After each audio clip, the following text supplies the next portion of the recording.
بسم اللہ الرحمن الرحیم۔ یہ سکون کی دوسری مثال ہے۔ سکون کی مثال لیں زبر کے ساتھ، سکون یا جزم۔ دیکھیں ہر حرف کے اوپر، جیسے با تا زبر بت، تو تا کے اوپر لال کلر کا چھوٹا سا دال کی طرح جو نشان بنایا ہوا ہے اس کو سکون کہتے ہیں، جزم کہتے ہیں، ساکن کہتے ہیں۔ اس کو پڑھنے کا طریقہ یہ ہے کہ جس حرف پر جزم ہو اس کو ساکن کہتے ہیں، اور ساکن حرف کو اس سے پہلے والے حرف سے ملا کر پڑھتے ہیں۔ جیسے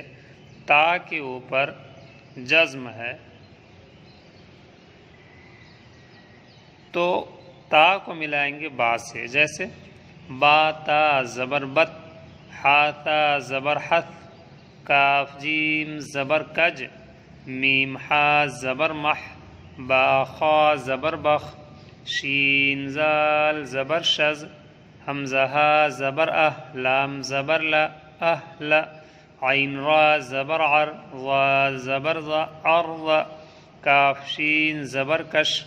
فا زبر فا کشف، نون صاد زبر نص، را زبر را نصر، حامیم زبر حم، دال زبر دا حمد، با عین زبر بع، دال زبر دا بعد،